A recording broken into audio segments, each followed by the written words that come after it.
Hello friends, welcome to Unacademy. This me doctor Siddharth Arora. Friends, I hope सब लोगों को ये पता कुछ हद तक तो चली गया है दैट यूपीएससी ने Indian railway management services IRMS 2023 से इस एग्जाम को कंडक्ट करने का फैसला किया है। This is the big big opportunity. बहुत ही इंटरेस्टिंग, बहुत ही इंपॉर्टेंट और शायद तुम्हारे लिए गेम चेंजर मोमेंट है for those of you who are preparing already for civil service examination, because दोनों एग्जाम का prelims portion common है. So everyone who was actually aiming to give yourself a preparation और साथ में एक second option भी, IRMS really solves the purposes. So we at An Academy have brought for you an awesome opportunity, an awesome offer, an awesome surprise. इस video को ध्यान से देखो. I will be teaching in your prelims examination regarding polity, governance, international relation. We are the best educators from all over India जो already civil services prelims के लिए आपको 24 carat rock solid preparation देते हैं. अब आपके पास ये सेकेंड ऑप्शन भी अवेलेबल हो जाएगा और बहुतों के लिए शायद फर्स्ट ऑप्शन होगा. सो इस वीडियो को कंटिन्यूअसली देखिए, लास्ट मोमेंट तक देखिए. There are some huge surprises in store for you. Make sure that you grab them with both your hands and don't miss this opportunity. In the words of An Academy, let's crack it. Until next time, God bless you, thank you, and Jai Hind. All of you and welcome to An Academy. Welcome to An Academy UPSC and welcome to An Academy Gate. और हम सभी लोग बेटा आपके सामने आ गए हैं एक बहुत ही इंपॉर्टेंट डिस्कशन लेकर के, एक बहुत ही इंपॉर्टेंट अनाउंसमेंट लेकर के related to the recent notification by UPSC regarding IRMS Indian Railway Management Services.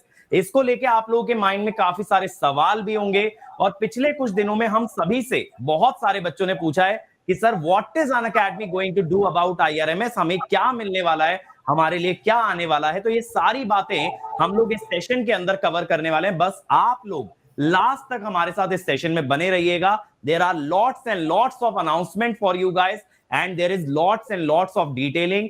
Specially अगर मैं इंजीनियरिंग स्टूडेंट्स के पॉइंट ऑफ व्यू से बोलूं ना, तो हमारे साथ आज यूपीएससी के एक्सपर्ट्स हैं बेटा, जो कि आपकी बहुत बड़ी बड़ी प्रॉब्लम सॉल्व करने वाले हैं, जो आपको बताने वाले हैं कि कैसे प्रीलिम्स आप क्रैक करोगे, कैसे आप अपना सबसे बड़ा हेडेक जनरल स्टडीज को क्रैक करोगे. तो स्ट्रैटेजी है, मोटिवेशन है, अनाउंसमेंट है and there is lots of exciting surprises for you. So over to Jaspal sir.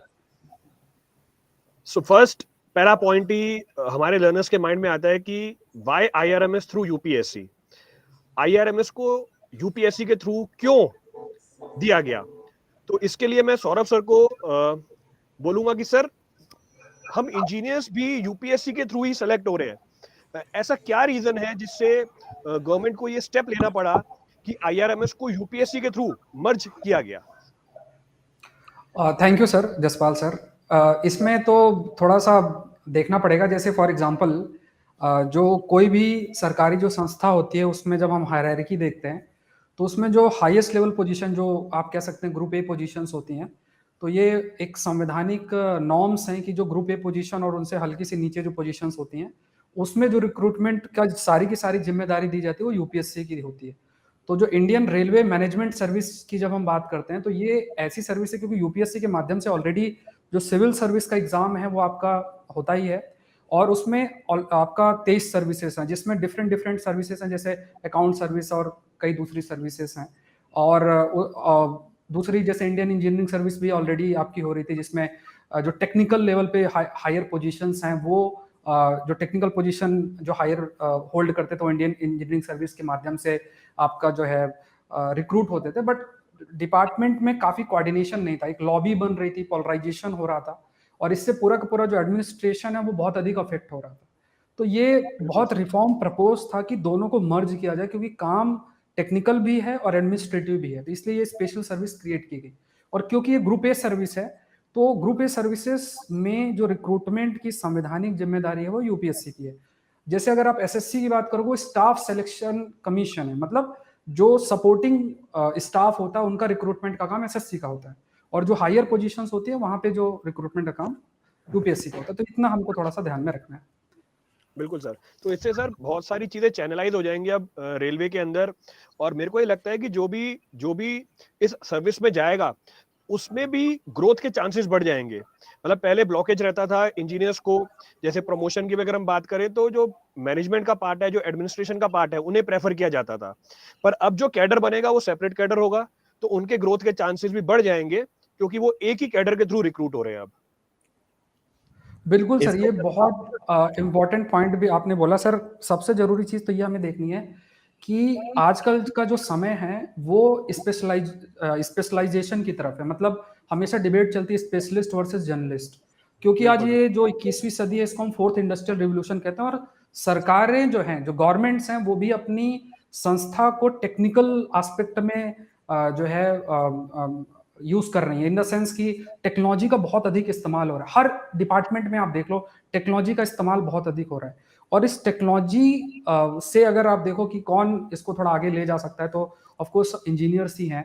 तो इवन सिविल सर्विस एग्जाम में भी अगर आप देखोगे तो जो सिलेक्शन का प्रपोर्शन है इंजीनियर्स का बहुत ज्यादा हाई है। और ये आईआरएमएस का जो आपका सर्विस आ रही है, तो ये तो आपके लिए बहुत बड़ा अपॉर्चुनिटी बन जाती है, खासतौर से जो इंजीनियर्स हैं उनके लिए, कि जो सब्जेक्ट्स आपने पढ़े हुए हैं उन्हीं सब्जेक्ट्स को पढ़ के आप इतनी बड़ी सर्विस में जा रहे हो। और ये बहुत इक्विवेलेंट, अगर आप देखो, अगर सिविल सर्विस में एग्जाम में आप आईएएस बनते हो, आईपीएस बनते हो, आईआरएस बनते हो, इक्विवेलेंट टू आईआरएस। अगर कोई लोग और भी प्रीफर करे तो they can after IAS they can go for IRMS. ये इतनी टॉप क्लास सर्विस है, तो ये देखना है। मतलब ये बहुत बड़ी अपॉर्चुनिटी है, खासतौर से जो इंजीनियरिंग बैकग्राउंड से हैं। बिल्कुल सर, बिल्कुल। अंकित सर, आप कुछ इसमें ऐड करेंगे? कुछ ऐड कर रहे थे आप? इसमें मैं जसपाल सर और सौरभ सर से एक चीज पूछना चाहता हूं। जब से ये आईआरएमएस का नोटिफिकेशन आया सर, तो गेट एस्पिरेंट्स और यूपीएससी एस्पिरेंट्स में किस तरह का माहौल है, या किस तरह की वाइब बन रही है इस चीज को लेके? How is the motivation around it? Sir, अगर मैं गेट एस्पिरेंट की बात करूं सर, वो तो पिछले 2 साल से वेट कर ही रहे थे, क्योंकि पहले इंजीनियरिंग सर्विसेज के थ्रू ये रिक्रूटमेंट होती थी। So obviously they were waiting for this opportunity, क्योंकि ये एडिशनल सीट्स ही हैं जो उन्हें मिली हैं। बाकी तो जो डिपार्टमेंट्स है वो हैं ही अभी ईएससी के थ्रू, पर जैसे ही रेलवे आ गया, it means now it is open for them also. तो इंजीनियर्स जो है उनमें तो काफी खुशी की लहर है कि हाँ, और भी अपॉर्चुनिटी आई है। और इसमें एक पॉइंट मैं और भी ऐड करूंगा कि जो भी सीट्स अभी अवेलेबल हैं इसके अंदर, उसके बढ़ने के चांसेस भी हैं। तो टोटल अभी 150 वैकेंसीज बताई गई है नोटिफिकेशन के अंदर, जो मेरे हिसाब से आगे बढ़ भी सकती है। रीजन बीइंग इलेक्शन का जो ईयर है, क्योंकि अमेंडमेंट्स आते हैं नोटिफिकेशंस के अंदर, सीटें ऐड भी होती हैं, तो मेरे हिसाब से ये सीटें बढ़नी भी चाहिए। तो अभी प्रेजेंटली 150 सीट्स है, 30 civil, 30 mechanical, 60 electrical, which is also huge. Electrical में अगर इंजीनियरिंग सर्विस में देखते हैं तो इतनी सीट्स नहीं होती थी, पर अभी 60 सीट्स है इसके अंदर। तो बहुत ही अच्छी अपॉर्चुनिटी है इलेक्ट्रिकल इंजीनियर्स के लिए भी इस एग्जाम को क्रैक करने की। और एक और इसमें स्ट्रीम ऐड हुई है कॉमर्स और अकाउंटेंसी, तो उनके लिए भी बहुत अच्छी अपॉर्चुनिटी है ग्रेड ए की सर्विस को ग्रैब करने की। यस।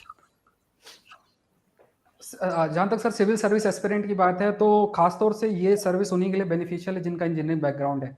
और एक पॉइंट ये भी है कि इसमें जो मेंस है, मेंस में आपको जैसे सिविल है, मैकेनिकल, इलेक्ट्रिकल या कॉमर्स, अकाउंटेंसी, इसका आपको इसी का पेपर आपका एक ही शायद पेपर होना, और फिर 1-2 आपके क्वालिफाइंग पेपर्स हैं। तो जिनका भी बैकग्राउंड है इसका, तो उनके लिए तो बहुत ह्यूज एडवांटेज है, क्योंकि सिविल सर्विस एस्पिरेंट भी इस बैकग्राउंड से होते हैं। और जो इस पर जसपाल सर और अंकित सर जो है थोड़ा सा बता सकते हैं कि वो कैसे सिविल सर्विस जो भी एस्पिरेंट है उनकी कैसे इसमें आगे हेल्प कर सकते हैं। कि बहुत सारे ऐसे स्टूडेंट्स होते हैं सर, जैसे कोई एमएनआईटी से है, कोई कहीं की प्रिपरेशन कर रहा है, वो इंजीनियरिंग बैकग्राउंड का है, बट जब वो एग्जाम के सिलेबस को करने जाता है तो उसके पास गाइडेंस नहीं होता है।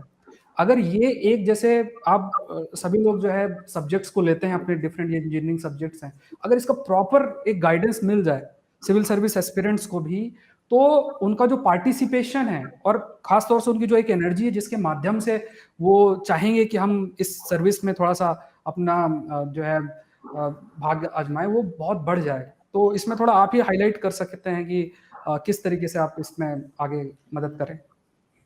तो सौरभ सर, इस पे मैं ये ऐड करना चाहूंगा। मैं अक्सर क्या देखता हूं ना, जैसे हम लोग YouTube पे पढ़ाते हैं गेट की क्लासेस, तो काफी ज्यादा क्वेरी आती है कि सर आप यूपीएससी का ऑप्शनल पेपर करा दो। लेकिन जैसा कि आप जानते भी हो सर कि YouTube पे जब भी क्लास लेते हैं तो हम ये हमेशा देखते हैं कि मेजॉरिटी क्या चाहती है। तो वहां पे कहीं ना यूपीएससी में जो ऑप्शनल इंजीनियरिंग से भरते हैं, वो बच्चों का सेगमेंट थोड़ा सा छोटा रह जाता था, तो मजबूरन हम लोग उनके लिए ना उतना इनिशिएटिव ला नहीं पाते थे जितना हम करना चाहते थे। तो बच्चा पूछता था, सर अगर गेट की तैयारी करूं तो क्या यूपीएससी ऑप्शनल निकल जाएगा, सर क्या इंजीनियरिंग सर्विसेज से निकल जाएगा। तो मुझे लगता है ना ऐसे बच्चों के लिए आईआरएमएस का आना एक बहुत बड़ा इंपॉर्टेंट रोल प्ले करेगा, क्योंकि अब उनके लिए डेडिकेटेड बैचेस, डेडिकेटेड इनिशिएटिव्स हमको नजर आने लगेंगे। दूसरी बात क्या है ना सर, एक चीज का दुख भी होता है, जब कोई इंजीनियरिंग एस्पिरेंट मेंस में हिस्ट्री, ज्योग्राफी या पॉलिटी चूज करता है, फिर पूरा जीरो से तैयारी शुरू करता है, अपना पूरा इंजीनियरिंग बैकग्राउंड को स्किप कर देता है क्योंकि उसको गाइडेंस अवेलेबल नहीं था। वो जानता है वो इंजीनियरिंग में अच्छा कर सकता है, मे बी वो गेट में बहुत अच्छा रैंक कर रहा हो, टॉप 10 में भी रहा हो, बट कहीं ना कहीं स्ट्रीम बदलनी पड़ती थी। तो अब वो रिस्ट्रिक्शन लिफ्ट हो जाएगा, क्योंकि सेगमेंट बढ़ेगा। तो मैं देखता हूं कि आगे जाते हुए ना और ज्यादा टीचर्स भी मोटिवेट होंगे कि गेट इंजीनियरिंग सर्विसेज के साथ साथ वो खुद को भी आईआरएमएस में डालें, वो आईआरएमएस के लिए भी क्वेश्चंस कराएं या सिविल सर्विसेज के लिए भी नए नए इनिशिएटिव्स लॉन्च करें। बिल्कुल सर। जो स्टूडेंट्स है, स्टूडेंट का जो मेन कहना है, अभी का जो जितना भी स्टूडेंट से इंटरेक्शन हुआ है, मेनली दे आर फोकस्ड, क्योंकि ये आईआरएमएस एक दिन में आया नहीं, इससे पहले भी बहुत बड़ा संघर्ष भी था। उसके बाद अभी 2-3 साल लगा इसको पहले फ्रेमवर्क करने के लिए, जो फ्रेमवर्क अभी आया है दैट इज द बेस्ट। ऐसे बेस्ट कैसे बोल सकता है? इसका कारण है जो चीज का जानकारी चाहिए, क्योंकि रेलवे में, मैंने रेलवे में था, रेलवे में अगर मैं अभी भी काम किया होता तो मैं आईआरएमएस ऑफिसर ही होता। हमारा जितना भी बैचमेट है they are in IRMS now. अब आईआरएमएस में जो एक्चुअली इंजीनियरिंग सर्विस के बाद जब हम ज्वाइन करते थे, फाइनली करना टेक्नो मैनेजरियल काम, वर्क इज टेक्नो मैनेजरियल। अब सिर्फ टेक्नोलॉजी भी वहां पे नहीं चलेगा, बट टेक्नोलॉजी का नॉलेज भी जरूरत है, एंड मैनेजरियल स्किल के बिना हो नहीं सकता। तो उसके लिए जो रिक्वायरमेंट था कि general knowledge and general science, जो सिविल सर्विस का प्रीलिमिनरी एग्जाम में जो रिक्वायरमेंट है, उसका तो बहुत ज्यादा खास जरूरत था इस कैंडिडेट के लिए। ओनली टेक्निकल नॉलेज से यहाँ पे कुछ हो नहीं सकता। ऐसे बड़े पोस्ट में जाके जो बिगर एस्पेक्ट है उसको सोचने के लिए ये पूरा सिविल सर्विस का प्रीलिम में जो जो चीज आता है उसका जानकारी होना जरूरी है। इसलिए यहाँ पे क्या किया गया, उस मार्क्स को ऐड भी नहीं किया जा रहा है कि आपका जो रैंकिंग बनेगा उस मार्क्स से नहीं, it is only screening.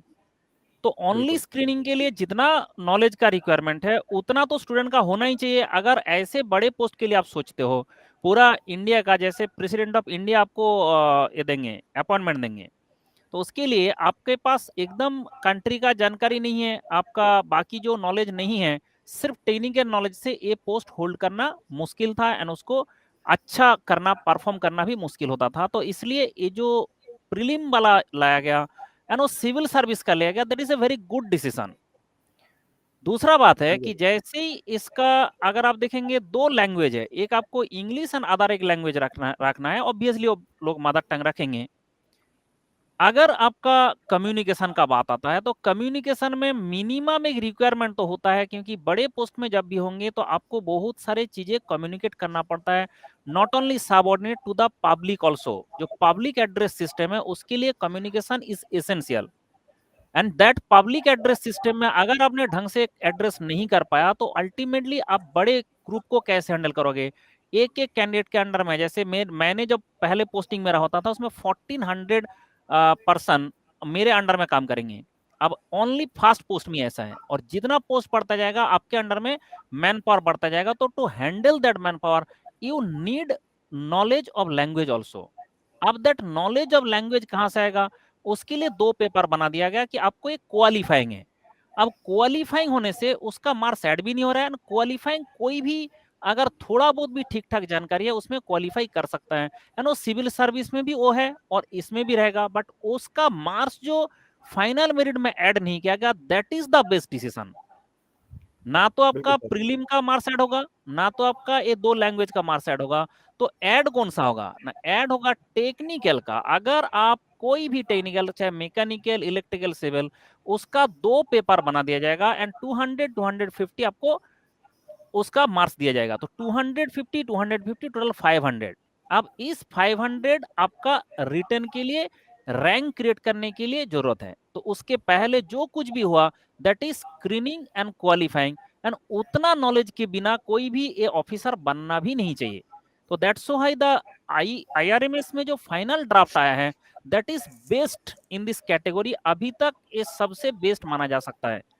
Last हो गया interview, personal interview only 100 marks है and that will be added, तो ओनली 600 मार्क्स आपका लास्ट जो 2 पेपर है, 2 पेपर भी आपका सिविल सर्विस का जो पेपर था बिल्कुल सेम है, मतलब इंजीनियर सर्विस का पेपर नहीं, सिविल सर्विस में जो इंजीनियरिंग का पेपर था पहले भी था ऑप्शनल में, उसी पेपर का उसी सिलेबस का एंड वही सेम पैटर्न फॉलो करके इसका भी टेस्ट होगा।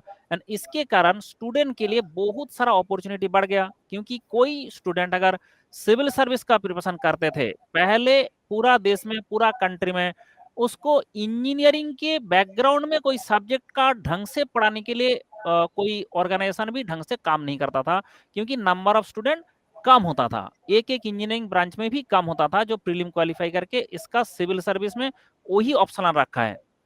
तो अभी क्या हुआ ना, सबको गाइडेंस मिल रहा है, अब सबको जब गाइडेंस मिल रहा है तो ऑप्शनल में भी उसका अच्छा से हो जाएगा, तो मतलब सिविल सर्विस क्वालिफाई करने का चांसेस बढ़ जाएगा, IRMS में टॉप करने का चांसेस आ जाएगा एंड IFS में भी आ जाएगा।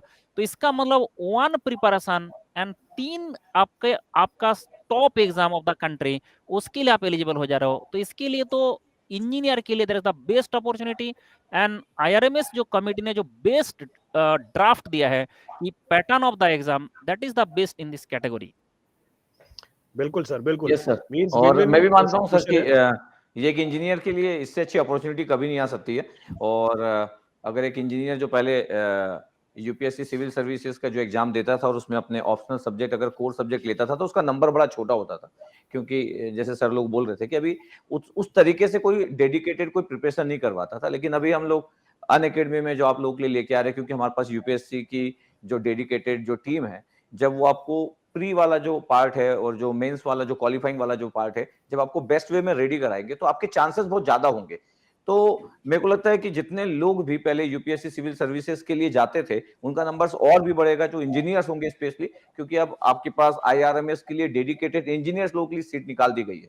तो अगर आप अपने लिए प्लान कर रहे हो, सिविल सर्विसेज के लिए प्लान कर रहे हो, तो आप उसको इंक्लूड कर सकते हो, IRMS को इंक्लूड कर सकते हो। और आप अगर सर्च कर रहे होंगे कि क्या आपके लिए बेस्ट हो सकता है, कौन सा आपके पास आप ज्वाइन करना चाहते हो, क्या प्लान है आपके पास, तो वो सब का सब हम प्लान करके रखे हुए हैं। और इंपॉर्टेंट चीज है कि ऑलरेडी हम टेक्निकल वाली चीजों को बहुत ही अच्छे से डील करते, तो पूरा का पूरा बहुत ही बेस्ट वे में सेपरेट आपको बैचेस बना के पूरा अच्छे से कराया जाएगा। इंपॉर्टेंट पार्ट बस ये था कि यूपीएससी वाला जो प्री वाला जो पार्ट होता है उसको किस तरीके से एग्जीक्यूट करेंगे, तो उसके लिए हमारे पास डेडिकेटेड टीम है, इंडिया की बेस्ट टीम है। तो मेरे को लगता है कि अब आपके पास अपॉर्चुनिटी बहुत है।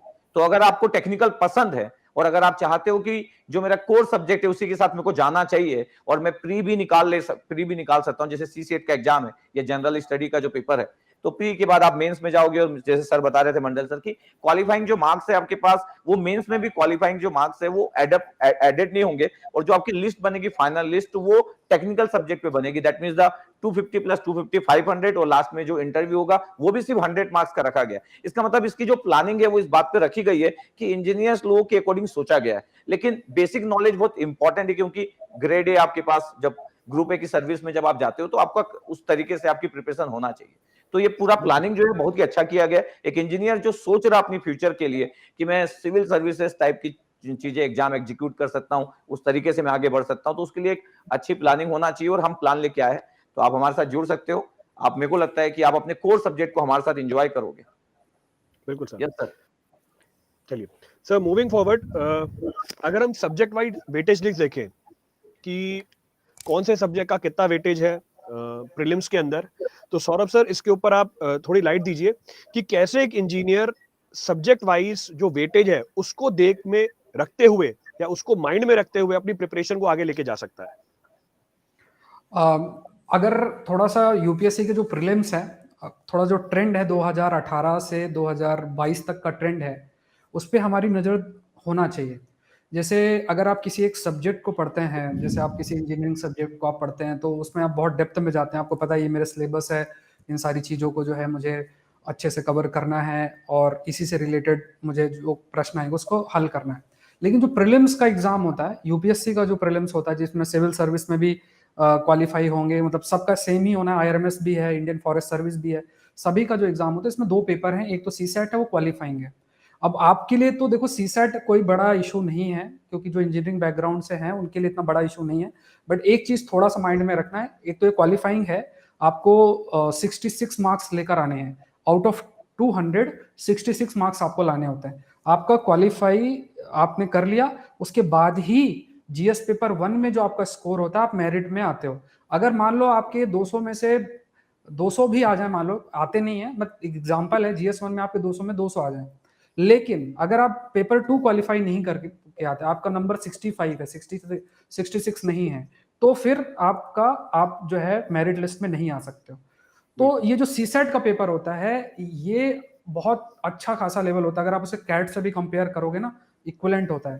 तो इसमें आपका कॉम्प्रहेंशन, मैथ्स, रीजनिंग, ये सारी चीजें होती हैं, बट अच्छा खासा लेवल होता है। अगर आप थोड़ा सा यूपीएससी के लास्ट ईयर के पेपर्स और कॉम्प्रहेंशन और सब थोड़ा एक स्ट्रेटजी के साथ काम करोगे, इजिली आप क्वालिफाई करोगे, इसमें ज्यादा आपको सोचना नहीं पड़ेगा, 15-20 दिन समय देके आप निकाल सकते हो। चैलेंज जो है और अपॉर्चुनिटी भी, मैं चैलेंज शब्द नहीं यूज करूंगा, अपॉर्चुनिटी भी आपके लिए है कि वो है प्रीलिम्स का।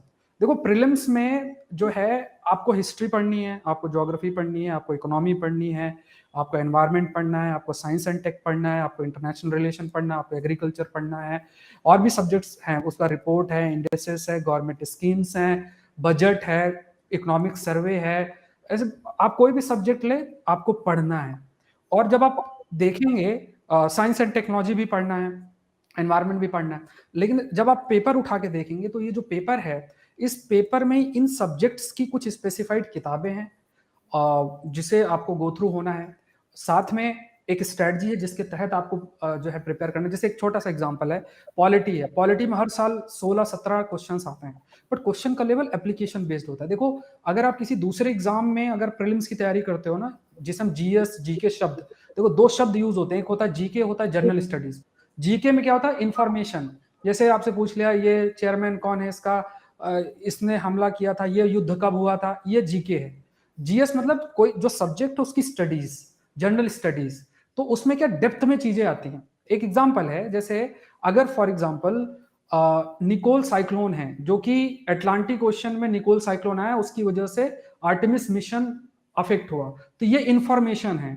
अब ये इंफॉर्मेशन यूपीएससी के प्रीलिम्स में नहीं आएगा, क्वेश्चन क्या बनेगा कि साइक्लोन क्या होते हैं, ठीक है, साइक्लोन की identify the correct statement about the cyclones, उसके बारे में स्टेटमेंट दे देंगे, identify the correct statement about Artemis mission, इस तरीके से कुछ क्वेश्चन आपके लिए फ्रेम कर देंगे। जैसे रिसर्च आती रहती है कि अगर सदर्न हेमिस्फीयर में स्टॉर्म्स क्यों इतना स्ट्रांग है in comparison to northern hemisphere, तो अभी रिसर्च आई 2 दिन पहले की it is because of the ocean circulation and northern area में जो हाई माउंटेन्स है उनकी वजह से। अब वो प्रश्न आपके लिए फ्रेम हो जाएगा। तो पॉइंट आपको समझना है कि अगर, क्योंकि आपके पास इतना समय नहीं है कि आप हर सब्जेक्ट को उठाएं और उसको बहुत डेप्थ में गो थ्रू हो, आपको थोड़ा सा एक स्मार्ट वर्क, क्योंकि इंजीनियर्स जाने भी जाते हैं स्मार्ट वर्क के लिए, तो आपको जैसे अभी टॉप एजुकेटर्स हैं, अलग अलग सब्जेक्ट से रिलेटेड हैं, तो उसके लिए प्रीलिम्स स्पेसिफिक हमारा कोर्स भी है अनअकैडमी के अंदर, उसको आपको गो थ्रू हो जाना है। इकोनॉमी, हिस्ट्री, जितने भी सब्जेक्ट्स आपको पढ़ने हैं वो सारा उसमें रहेगा, उसको आपको गो थ्रू हो जाना है और करके 2013 से लेके 2022 तक के प्रश्न अच्छे से करने हैं। और जहां तक बात है, आपको ये समझना है, आपके लिए एक और बेनिफिट है, ये पॉइंट आपको बहुत एक तरीके से मोटिवेट कर सकता है। देखो जब इंडियन फॉरेस्ट सर्विस को ऐड किया था सिविल सर्विस एग्जामिनेशन के अंदर, तो जो एनवायरमेंट के प्रश्न हैं उनका प्रपोर्शन बढ़ा के बहुत कर दिया। मतलब आप ये मानो कि साइंस और एनवायरमेंट की मिला के आप मानो कि लगभग 35-40 क्वेश्चन आउट ऑफ 100 क्वेश्चन आते हैं, उसमें 35-40 क्वेश्चन इन एरिया से आ रहे हैं। और अब आपका एरिया आ गया है कि स्पेसिफिकली आईआरएमएस भी कर रहे हैं, तो इनके लिए भी ये लोग जो है क्वेश्चंस ऐड करेंगे। और बहुत चांसेस हैं कि जो कोर इंजीनियरिंग एरियाज है, जैसे फिजिक्स, केमिस्ट्री एस्पेक्ट जो होते हैं, जो आप पढ़ते हैं, ज्यादा हाई नहीं करेंगे, बट हाँ 12वीं तक की चीजें जो है वो कुछ ना कुछ क्वेश्चंस जरूर से डालेंगे, कोई ना कोई क्वेश्चंस, लगभग 8-10 क्वेश्चन की आपको थोड़ा एडवांटेज हो तो उसमें तो आपको दिक्कत नहीं होगी। बट बाकी जो क्वेश्चंस हैं उनके लिए आपको अभी फिलहाल, अगर आप स्मार्ट वे में मूव करना चाहें, क्योंकि अगर आप खुद से एक सब्जेक्ट को पढ़ोगे ना तो उसमें एक ही सब्जेक्ट को पढ़ने में 4 महीने लग जाएंगे, तो फिर तो 4 साल का ऐसी प्लान बन जाएगा। इट्स बेटर कि आप थोड़ा गाइडेंस के साथ जाएं और पूरी आपकी यूपीएससी की टीम उसके साथ जुड़ के, और फिर फर्दर जो भी अलग अलग सब्जेक्ट्स जो मैंने आपको गिनाए हैं इनको अच्छे से कवर करें, क्योंकि डेप्थ में आते हैं, इनको आप ये मत मानना। कट ऑफ दो मे बी 200 में से जैसे पिछली बार 87 मार्क्स सिविल सर्विस की गई थी, और आप ये मानो कि लगभग कितना 40 कितना परसेंट आप कैलकुलेट कर लो, मतलब 50% से भी कम है। तो आप खुश नहीं होना कि यार 50% इतना कम कैसे। तो बहुत बिल्कुल। अच्छे लेवल के पेपर आते हैं, बट आपके पास ये अपॉर्चुनिटी भी है कि क्योंकि साइंस के प्रश्न अच्छे खासे आ रहे हैं, एनवायरमेंट के प्रश्न अच्छे आ रहे हैं, हो सकता है इंजीनियरिंग एरिया से भी अच्छे प्रश्न आपके पास आ जाए।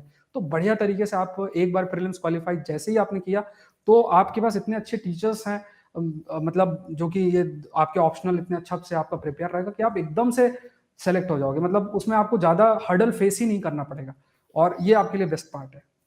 सौरभ बिल्कुल सर, मैं सर, आपसे एक गाइडेंस के क्वेश्चन लिए तो पूछना सर चाहता हूँ। आप लोग है ही। Saurabh sir, yes sir. हाँ, मैं एक क्वेश्चन पूछना चाहता हूँ कि इंजीनियर्स को क्या पहले से फंडामेंटल कुछ कंसेप्ट क्लियर होना चाहिए क्या? क्योंकि उनको फियर तो रहता है कि हम जनरल स्टडी में बड़े वीक रहते हैं और हमको ये सब तो आता नहीं, क्योंकि इसके पहले तो हम प्लान नहीं किए। तो क्या कोई जीरो से स्टार्ट करके क्या 1 ईयर के अंदर ये सब कुछ कन्वर्ट करके मतलब एग्जीक्यूट कर सकता है क्या? क्योंकि देखो हमारी बिल्कुल सर। रिस्पॉन्सिबिलिटी टेक्निकल की रहेगी, और टेक्निकल में तो हम उससे करवा लेंगे। बस इंपॉर्टेंट पार्ट ये रहेगा कि वो प्री निकाले और उसके बाद मेंस को क्वालिफाई करे, उसके बाद तो हमारा पार्ट स्टार्ट होगा। सर आप टॉपर की लिस्ट देखेंगे, ज्यादातर इंजीनियर ही होते हैं, तो वो तो उनको बस एक बार बताने की बात है। आप लोग गाइडेंस जैसे ही देंगे, और थोड़ा सा वो यूपीएससी टीम से भी जैसे जुड़ते हैं, एक तरीके से प्रीलिम्स के लिए स्पेसिफिक कोर्स भी हैं जो उसके लिए जुड़ते हैं। तो देखिए सर, इसमें बहुत ही प्रैक्टिकल रहना है, स्मार्ट वे में मूव करना है। अब प्रैक्टिकली अगर मैं किताबें गिनाना स्टार्ट करूं तो 10-12 किताबें हो जाएंगी, और जब आप उनको पढ़ोगे तो जो एप्लीकेशन बेस्ड प्रश्न आपके आते हैं, तो जैसे अभी पॉलिटी के topics, anti defection law, representation of people, बहुत सारे दुनिया भर की चीजें हैं जो होती रहती हैं, आते हैं प्रश्न। आप जब तक आपको एप्टीट्यूड वहां तक पहुंचेगा कि मुझे ये पढ़ना है और ये छोड़ना है, तब तक बहुत समय बीत जाएगा। तो स्मार्ट तरीका तो ये है कि जहां तक करने की बात है, जो पर्सन एक सब्जेक्ट को सिविल, मैकेनिकल, इलेक्ट्रिकल और इन सब्जेक्ट को हाईएस्ट लेवल तक पढ़ रहा है, उसके एग्जाम को तो उसके लिए ये जो चीजें पॉलिटी, हिस्ट्री और इन सब चीजों को पढ़ना ये डिफिकल्ट नहीं है। ये बिल्कुल भी डिफिकल्ट नहीं है, प्रोवाइडेड एक सही गाइडेंस मिल जाए। क्योंकि बहुत सारे एग्जाम्स होते हैं, जैसे स्टेट के एग्जाम होते हैं, स्टेट पीएससी, स्टेट जिसमें स्टेट सिविल सर्विस एग्जाम्स होते हैं, आपके एसएससी के एग्जाम्स होते हैं, तो वहां जो पढ़ाया जाता है, अगर आप उसको पढ़ के सोचो कि मेरा जीके इसमें प्रीलिम्स निकल जाएगा, नहीं होगा। आपको समझना यहाँ स्पेसिफिक तैयारी चाहिए। जो यूपीएससी में प्रीलिम्स का पेपर है वो टोटली डिफरेंट है, और इसको कैसे समझना है, इसको समझना है आप पेपर खुद देखो। आप कभी भी कुछ भी पढ़ते हो, 2 हफ्ते भी पढ़ो, तो ये देखो कि जो क्वेश्चन आ रहा है उस तरीके से पढ़ रहे हो कि नहीं पढ़ रहे हो। तो अपने ऊपर ज्यादा एक्सपेरिमेंट नहीं करना, या अवॉइड करना है, और एक अच्छी डेडिकेटेड टीम से आप जुड़ जाओ, सबसे बेस्ट तो यही होगा अगर आपको समय बचाना है। Okay, thank you sir. बिल्कुल सर। सो मूविंग फॉरवर्ड, अगर हम बात करें जो हमारा एग्जाम का सिलेबस है, एग्जाम का सिलेबस मेंस के लिए, मेंस में जैसे सर ने बताया कि मेंस में भी 2 क्वालिफाइंग पेपर होंगे, इंग्लिश का होगा और एक लैंग्वेज का होगा। इसके अलावा वो पेपर जो आपकी रैंक डिसाइड करेंगे, मेरिट डिसाइड करेंगे। तो मेंस के मेरिट के लिए जो एग्जाम का सिलेबस है फॉर सिविल इंजीनियरिंग, इसको 2 पार्ट में डिवाइड किया गया, पेपर 1, पेपर 2, और इसी को ऑप्शनल 1 और ऑप्शनल 2 भी बोला है। दोनों 250 मार्क्स के हैं जो आपकी मेरिट को डिसाइड करेंगे। पेपर 1 में हमारे टॉपिक्स होंगे engineering mechanics, strength of material, structure analysis, design of steel structure, concrete and machinery structure, fluid mechanics, OCF, hydraulic machines and geotechnical engineering. इसमें फाउंडेशन इंजीनियरिंग भी इंक्लूडेड है। सेम हमारे पास set of topics होते थे engineering services के लिए। तो civil engineering के लिए जो पेपर 1 है, इसमें जो भी टॉपिक्स है वो सारे के सारे हमारे इंजीनियरिंग सर्विसेज वाले ही हैं। And same goes for paper 2 also. अगर पेपर 2 में देखें, कंस्ट्रक्शन टेक्नोलॉजी है, इक्विपमेंट है, प्लानिंग मैनेजमेंट है, surveying, transportation, hydrology, environmental engineering, environmental pollution. तो सिविल का जितना भी पेपर इसमें पूछा गया है वो सारा का सारा इंजीनियरिंग सर्विसेज का है। तो मेरे हिसाब से एक सिविल इंजीनियर को तो कोई दिक्कत होनी नहीं चाहिए इस पेपर को कवर करने के लिए। इनफैक्ट वो सिविल इंजीनियर्स जो सिविल सर्विस की तैयारी कर रहे थे, उनके लिए भी एक अपॉर्चुनिटी खुल गई है। वो अब आईआरएमएस को भी ऑप्ट कर सकते हैं, और उनके लिए तो ये चीज बहुत आसान रहेगी। क्योंकि अगर वो पहले प्रिपेयर कर रहे थे सिविल इंजीनियरिंग को लेके, साथ में सिविल सर्विसेज के अंदर उन्हें और भी पेपर क्लियर करने पड़ रहे थे, जैसे ऐसे का एक पेपर आता है, 4 जीएस के पेपर आते हैं, यहाँ पर तो वो चीज है ही नहीं। तो वो इंजीनियर्स जो इंजीनियरिंग ऑप्शनल चूज करके सिविल सर्विसेज का एग्जाम दे रहे थे, उनके लिए तो आईआरएमएस मेरे हिसाब से बहुत ही आसानी से क्लियर हो सकता है। सर यहाँ अगर पे हम मैं आगे एक बढ़े, थोड़ा सा पॉइंट ऐड करना चाह रहा हूँ, क्योंकि बिल्कुल आपने सर। इतनी अच्छा पॉइंट बोला है। जो सिविल सर्विस, मेरे भी बहुत सारे स्टूडेंट्स मैसेज करते हैं कि सर मैंने जो है यहाँ से ग्रेजुएशन किया और मेरा जो है ग्रेजुएशन किया है और मैंने सिविल से की हुई है और मैंने मतलब इलेक्ट्रिकल से की है, ऐसे प्रश्न आते हैं, या मेरा इंजीनियरिंग बैकग्राउंड है, तो मैं हिस्ट्री लेना चाहता हूँ। तो आई ऑलवेज आस्क कि आप हिस्ट्री क्यों लेना चाहते हो? बोले बिल्कुल सर वो सर। ये जो सब्जेक्ट है ना, इनके हमारे पास कोई अच्छी इंस्टीट्यूट नहीं है, कोई पढ़ाने वाला नहीं है। और हमारे पास बहुत अच्छे, क्योंकि देखिए सर सब्जेक्ट तो सब्जेक्ट है, चाहे वो सिविल सर्विस में हो, चाहे वो गेट में हो, इंडियन इंजीनियरिंग सर्विस में हो। तो ये एक बहुत बड़ा जो एरिया है सिविल सर्विस एस्पिरेंट, ऐसे एस्पिरेंट जो कि ऑलरेडी उन्होंने 3-4 साल ये जो है पढ़ लिया है, इंजीनियरिंग के सब्जेक्ट्स पढ़ लिए हैं। अब क्योंकि कोई बताने वाला नहीं है, तो वो इसलिए हिस्ट्री लेंगे या दूसरे ऑप्शनल्स की तरफ जो है इंक्लाइन करते हैं। कईयों का इंटरेस्ट रहता है, वो एक अलग बात है। बट हाँ, कुछ आप मानिए कि 100 में से 10 लोग ये भी चाहते हैं कि मैं मेरे ऑप्शनल तक मेरा, मैं सिविल लूं, मैं मैकेनिकल लूं, मैं इलेक्ट्रिकल लूं, मैं ऐसे ऑप्शनल्स को लूं। तो उसमें ये जो एक टीचर का टैलेंट पूल आएगा, जैसे हमारी जो टीम है पूरी की पूरी गेट की और इंजीनियरिंग सर्विसेज की, तो ये टीचर का पूल आएगा, ये सिविल सर्विस ऐसे एस्पिरेंट के लिए बहुत बड़ा एसेट होगा। ये बहुत बिल्कुल बड़ा सर। एसेट होगा। और वो चीज भी मतलब बहुत बड़ा बेनिफिट वो स्टूडेंट्स जो है उसको उठा सकते हैं। बिल्कुल सर। मोंडल सर, अगर आप मैकेनिकल के मेंस सिलेबस के ऊपर अगर थोड़ा हाईलाइट करेंगे कि कौन कौन से टॉपिक्स हैं, क्योंकि इसमें मेरे को डिफरेंस दिख रहा है जो इंजीनियरिंग सर्विसेज का था और जो आईआरएमएस में है। हाँ, एक्चुअली सर ऐसा है, जो सिविल सर्विस का पहले जो पेपर होता था, मतलब पहले जो ऑप्शनल जो रखते थे, इंजीनियरिंग सर्विस का जिसको हम पेपर 1 बोलते थे, उसको सिविल सर्विस में पेपर 2 बोलते थे। मैकेनिकल में ऐसे ही था। इंजीनियरिंग सर्विस में जिसको हम पेपर 2 बोलते थे, उसमें इसको पेपर 1 बोल दिया। तो मतलब क्या है कि पूरा ऑपोजिट हो गया। पेपर 1 अभी हमारा इंजीनियरिंग सर्विस का पेपर 2 है। बिल्कुल सर। एक सब्जेक्ट है फ्लूइड मैकेनिक्स, जिसका जो है वो सिलेबस से हटा दिया गया। वो इंजीनियरिंग सर्विस का सिलेबस में रहता है, सिविल सर्विस का सिलेबस में नहीं होता है। तो एक सब्जेक्ट इसमें कम हो गया। That is a very good fact, क्योंकि हमारे लिए एक सब्जेक्ट कम होना मतलब अच्छा बात है उसमें। दूसरा बात हो रहा है कि जब आप पेपर 1 देखेंगे, उस पेपर 1 में जो सिलेबस है वो आपका स्ट्रेंथ ऑफ मटेरियल्स हो, इंजीनियरिंग मैकेनिक्स हो, उसमें थ्योरी ऑफ मशीन हो, ये सारे जो है उस पार्ट से अच्छा से आप मार्क्स ग्रैब कर सकता है, खींच सकता है इस पेपर से। दूसरा बात है कि जब सिविल सर्विस का क्वेश्चन आप देखेंगे, तो आपके पास बहुत बड़ा एक बैकग्राउंड में दिखाई देगा कि भाई मेरे पास तो पिछले 10 साल का, 20 साल का, 30 साल का, 30 इयर्स का पेपर मेरे पास अवेलेबल है। तो फिर आपको लो पैटर्न को लेके कभी डाउट नहीं रहेगा।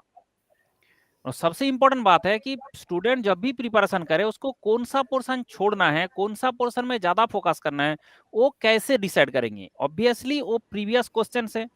तो सिविल सर्विस का एग्जैक्टली जो पेपर हुआ था, वो पेपर स्टूडेंट के पास सारे अवेलेबल हो जाएगा। उसके कारण कभी पढ़ने में कभी दिक्कत नहीं होगा कि मुझे कौन सा बिल्कुल सर। पोर्शन में ज्यादा फोकस करना चाहिए और कौन सा पोर्शन में मुझे कम फोकस करना चाहिए। तो इंजीनियरिंग एक बहुत बड़ा सिलेबस है, उसको ये फोकस स्टडी होना बहुत जरूरी है। और वो फोकस स्टडी करने के लिए हमारे पास प्रीवियस क्वेश्चन होना जरूरी है। तो आईआरएमएस में नया कुछ नहीं कर दिया, नया कोई सिलेबस नहीं लेकर आ गया, नया कोई टॉपिक नहीं लेके नहीं आ गया, और जो सिविल सर्विस में था उसी को इम्प्लीमेंट किया। इसलिए मैं बोल रहा था that is the best of this system, क्योंकि यहाँ पे कोई डाउट का कोई ऑप्शन नहीं रखा। डाउट पूरा खत्म। जहां तक बात है प्रिलिमिनरी का, प्रिलिमिनरी के लिए जो लोग सिविल सर्विस का प्रिपरेशन करते हैं, उन लोगों के लिए बहुत बड़ा अपॉर्चुनिटी खुलता है। अगर सिविल सर्विस आप यूपीएससी में नहीं भी कर पाता है कुछ लोग, तो उन लोगों के लिए क्या होता है कि बाकी जितना भी एग्जाम होता है, हर स्टेट में अभी देखिए, हर स्टेट में जो एई है उसका भर भर के अभी वैकेंसी आया है और आता भी जा रहा है। उसके बाद जितना भी सिविल सर्विस का प्रिपरेशन करने का प्रीलिम्स का मतलब होता है कि आप बाकी जितना भी होगा वो आपको बहुत ही कम इजी लगता है। जैसे अगर कोई बिल्कुल बंदा सर।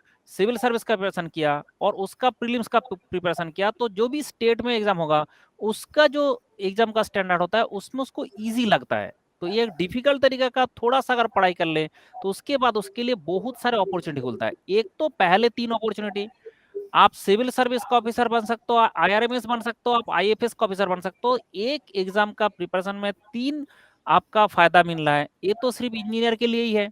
ये एग्जाम में जो आपको 3 अपॉर्चुनिटी मिल रहा है, तो वो इंजीनियर को जो है ये अच्छा से अपॉर्चुनिटी मिला है, तो इस अपॉर्चुनिटी का लाभ उठाना चाहिए।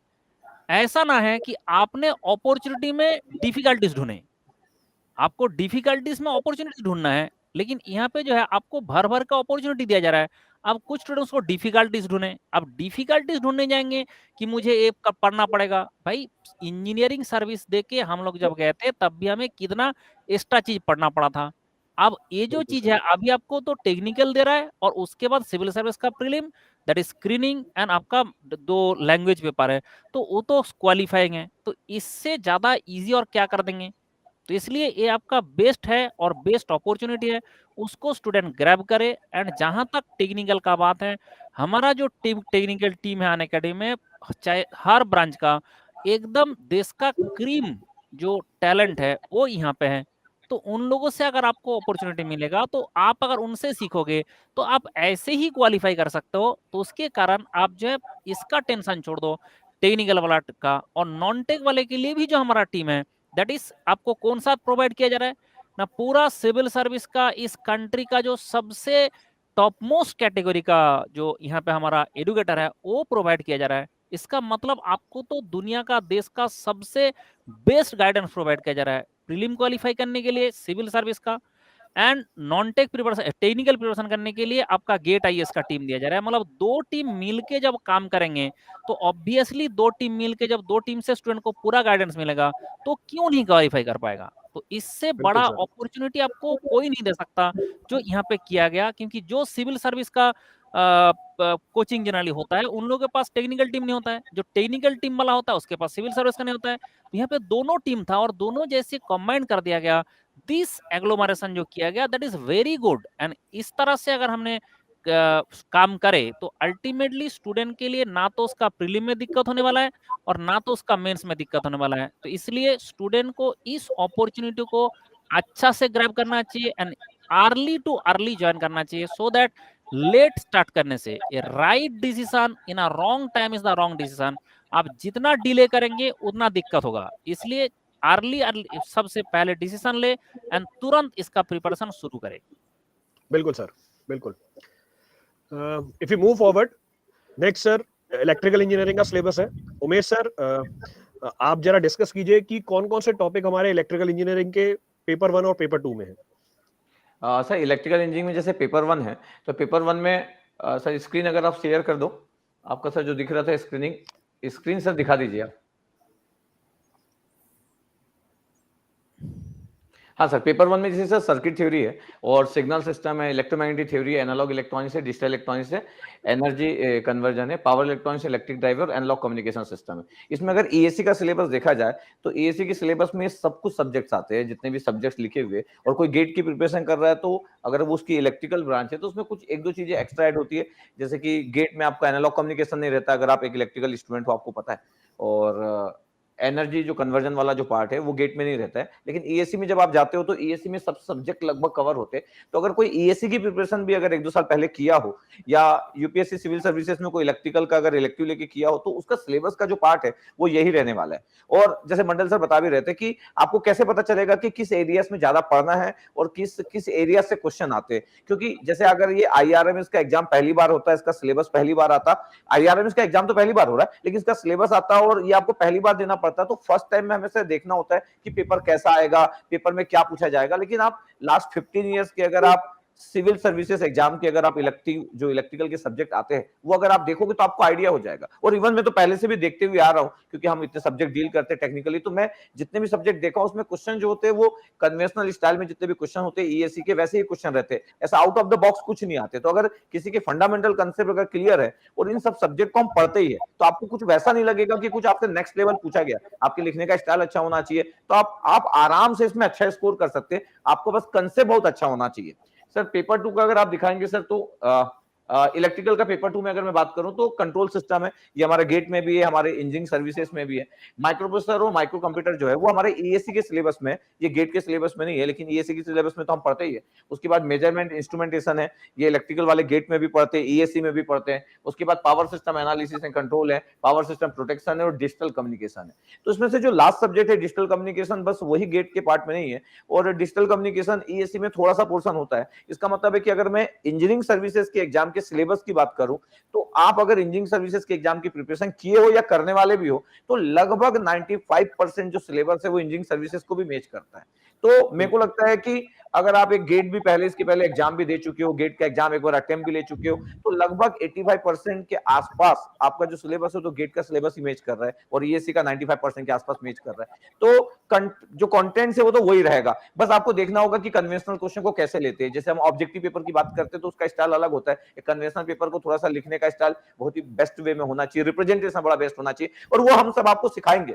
टेक्निकल में हम बोले भी है कि हमारी जो इंडिया की जो टीम है सबसे बेस्ट टीम हमारे पास है, चाहे वो सिविल हो, चाहे वो मैकेनिकल हो, चाहे वो इलेक्ट्रिकल हो, आपको हम उस वे में आपको करवाएंगे कि कैसे आपको लिखना है, आंसर किस तरीके से होना चाहिए, आपसे आपके कैसे मार्क्स ज्यादा से ज्यादा है, ये हमारी रिस्पॉन्सिबिलिटी है। तो हमारी जो प्लानिंग है वो ये सोच के की जा रही है कि अगर कोई एस्पिरेंट अगर आईआरएमएस के बारे में सोच रहा है, हम तो चाहते हैं कि बहुत सारे इंजीनियर जो अगर वो यूपीएससी सिविल सर्विसेज का एग्जाम अगर प्लान करके रखे और अभी अभी प्लान किए कि मैं क्रैक करना चाहता हूं, तो वो अपना इलेक्टिव जो है वो कोर सब्जेक्ट में ले, मतलब सिविल में ले, मैकेनिकल में ले, इलेक्ट्रिकल में ले, और वो आईआरएमएस के साथ भी जाए। एक और चीज मैं आपको क्लियर कर देता हूं कि जो इंडियन फॉरेस्ट सर्विस जो है उसमें इलेक्ट्रिकल वाला ऑप्शन नहीं है, उसमें मैकेनिकल और सिविल वाले जो स्टूडेंट्स हैं वो आईएफएस में भी जा सकते हैं। इलेक्ट्रिकल वाले के लिए वहां पे पॉसिबिलिटी नहीं रहती आईएफएस में, लेकिन आईआरएमएस में सबसे ज्यादा सीट्स जो है वो इलेक्ट्रिकल को दी गई है। तो ये बहुत ही बेस्ट अपॉर्चुनिटी है कि इलेक्ट्रिकल एस्पिरेंट के पॉइंट ऑफ व्यू से देखूं। और अगर जसपाल सर बोल रहे थे कि इसमें समय के साथ साथ नंबर ऑफ सीट्स भी बढ़ेगी, वैकेंसीज भी बढ़ेगी, तो इसको भी आप एक गुड पॉसिबिलिटी की तरह देख सकते हो। तो मेरे को लगता है कि बहुत सारे ऐसे एस्पिरेंट जिनका ड्रीम था कि यार सिविल सर्विसेज में जाए क्या, फिर वो सोच के डर जाते थे कि हम कैसे जाएंगे और हम कैसे क्रैक कर पाएंगे, तो इतनी बेस्ट अपॉर्चुनिटी लेके हम आ रहे हैं। तो जो लोग भी लगता है कि मैं टेक्निकली बड़ा गुड कर सकता हूं, और नॉन टेक के लिए तो हमारी टीम आ ही रही है, क्योंकि हम यूपीएससी में हम करवाते ही है, तो हमारी इंडिया की जो बेस्ट टीम है वो आ ही रही है। तो ये जो कॉम्बिनेशन होगा ये बहुत ही बेस्ट कॉम्बिनेशन होगा, तो इसके साथ आप एंजॉय करेंगे एकदम, जिस तरीके से हम आपको स्टडी कराएंगे। हमारे पास एक पूरा का पूरा प्लान बन चुका है, अभी सर और भी बताएंगे आगे का। तो सर आगे का और इन्फॉर्मेशन दे सकते हैं हम लोग? बिल्कुल सर, बिल्कुल सर।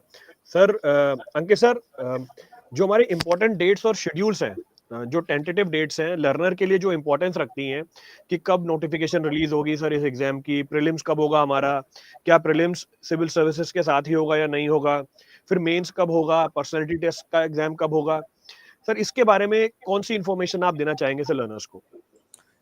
सर मैं यहाँ पे बच्चों को एक चीज जरूर बताना चाहूंगा, जैसा ढांडे सर ने भी बोला कि ऑप्शनल पेपर जो हो रहा है या जो मेंस एग्जाम हो रहा है, क्योंकि वो पहली बार हो रहा है आईआरएमएस कंडक्ट, तो मोस्ट प्रोबेबली ये यूपीएससी का जो इलेक्ट्रिकल, मैकेनिकल, सिविल ऑप्शनल होता है एग्जैक्टली वैसा ही होगा। और एक चांस ये भी बनता है, हो सकता है कि सेम पेपर भी कंडक्ट करा दिया जाए। तो इसीलिए मुझे क्या लगता है कि यूपीएससी का जो भी मेंस एग्जाम होगा, भले ही वो आईएफएस के लिए हो, भले ही वो सिविल सर्विसेज के लिए हो, भले ही वो आईआरएमएस के लिए हो, इनका टाइम फ्रेम कहीं ना कहीं सेम रहेगा। और हम लोग जो टेंटेटिव डेट लेके चल रहे हैं, we are taking it as a September and October time frame. Prelims क्योंकि सभी का सेम रखा गया है, सिविल सर्विसेज हो, आईएफएस हो, आईआरएमएस हो, तो ये तो सिविल सर्विस के साथ ही होगा। सेम पेपर में इन लोगों को बिठाया जाएगा, भले इनकी कट ऑफ लिस्ट, इनकी मेरिट लिस्ट अलग से प्रिपेयर की जाए, बट एग्जाम ये लोग सेम टाइम पे देंगे। तो that will come in the month of May. और नोटिफिकेशन क्योंकि अभी अभी आईआरएमएस के बारे में डिस्क्लोज किया गया है, तो in the month of end of January और in the month of feb आप नोटिफिकेशन भी एक्सपेक्ट कर सकते हैं। और क्योंकि सर पर्सनालिटी टेस्ट इंटरव्यू का वेटेज इंजीनियरिंग सर्विसेज से भी कम रखा गया है, तो बच्चों को उसमें तो बहुत ज्यादा घबराने की जरूरत नहीं है।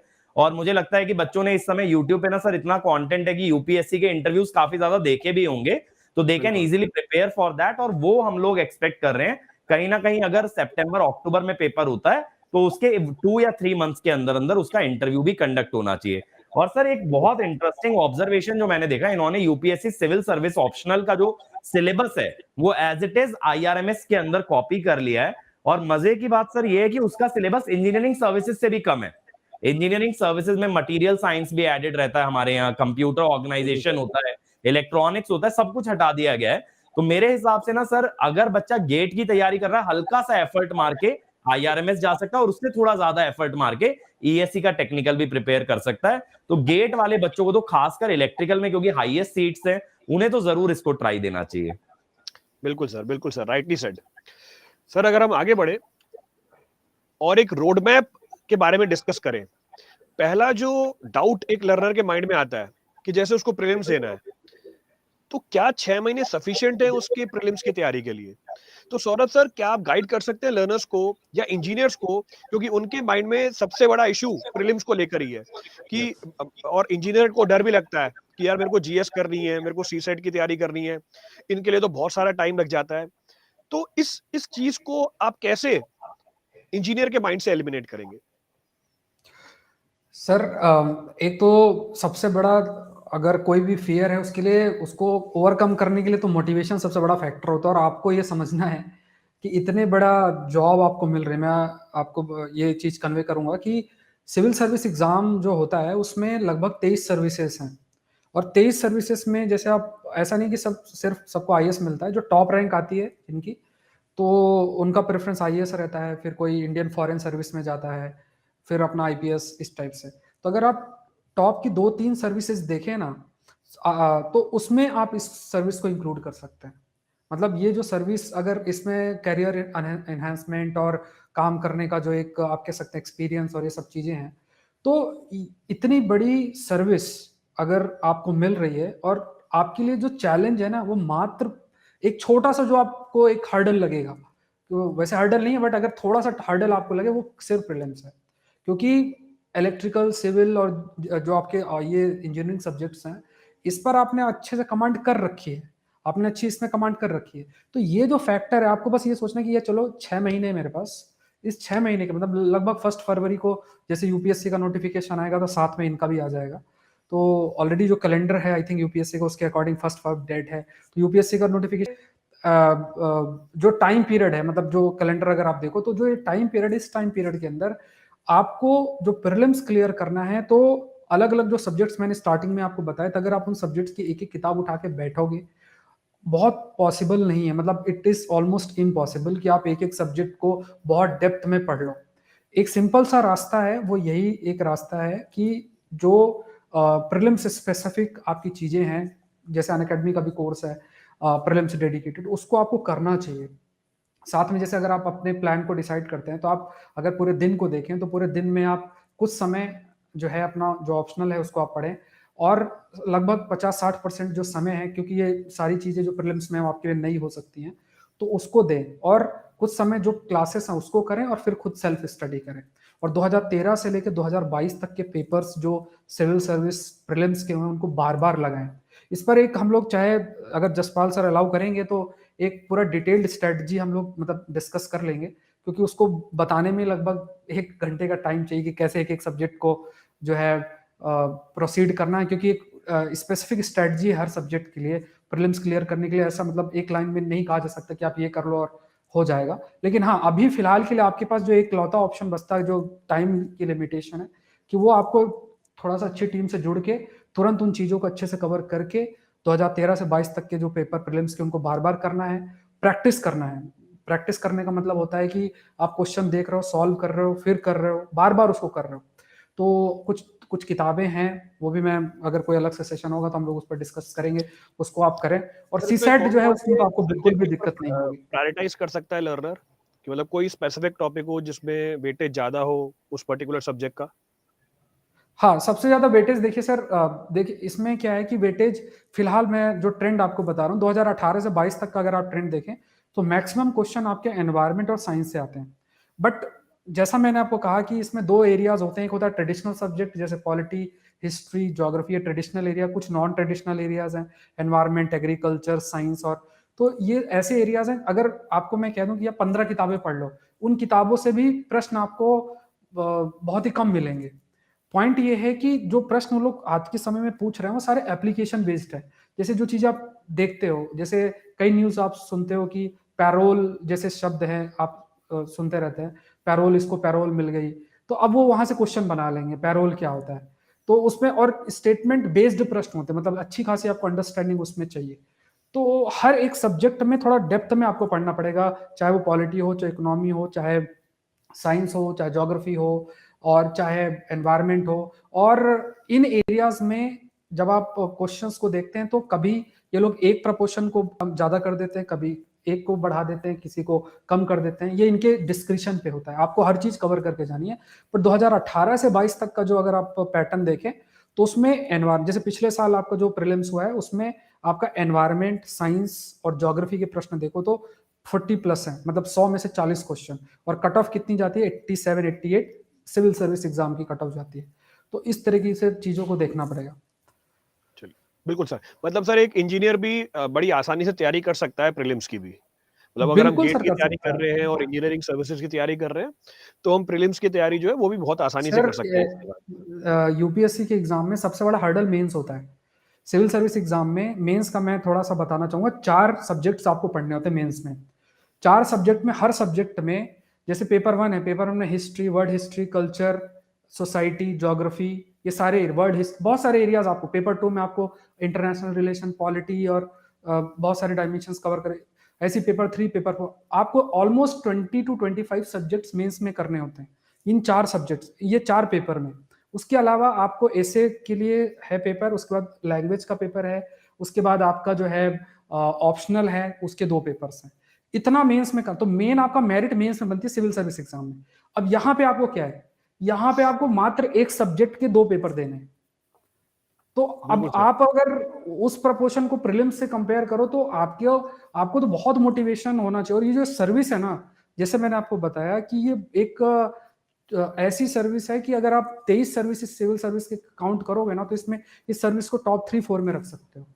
तो लोग प्रिफर करेंगे मुझे आईआरएमएस मिल जाए, मुझे आईआरएस ना मिले, या मुझे कई लोग आईपीएस के ऊपर इंडियन रेवेन्यू सर्विस रख देते हैं, और कई लोग इस सर्विस को भी रखेंगे क्योंकि इसमें अपॉर्चुनिटी बहुत ह्यूज है। तो बिल्कुल ये अगर आप इस बात को देखें तो इंजीनियर्स को सबसे, उनके लिए तो बेनिफिट है कि मेंस की तो उनकी बहुत अच्छी खासी तैयारी है, उनको प्रीलिम्स के लिए थोड़ा सा मेहनत हल्की सी करनी है। तो उसको अगर आप वेल डायरेक्टेड करेंगे तो जरूर से सक्सेसफुल हो जाएंगे। बिल्कुल सर। और डायरेक्शन देने के लिए हम एक डेडिकेटेड बैच लॉन्च कर रहे हैं for IRMS. I would like to say Ankit sir कि आप इस बैच के बारे में जो यूएसपीज हैं वो लर्नर को बताइए कि इस बैच में क्या क्या मिलने वाला है लर्नर को। तो सर एक बैच से बच्चा क्या एक्सपेक्ट करता है कि उसको प्रॉपर गाइडेंस मिलेगा, उसको प्रॉपर वीडियो लेक्चर्स मिलेंगे, उसको प्रॉपर कंटेंट मिलेगा, स्टडी मटेरियल मिलेगा, टेस्ट सीरीज मिलेगी और कहीं ना कहीं डाउट सॉल्विंग।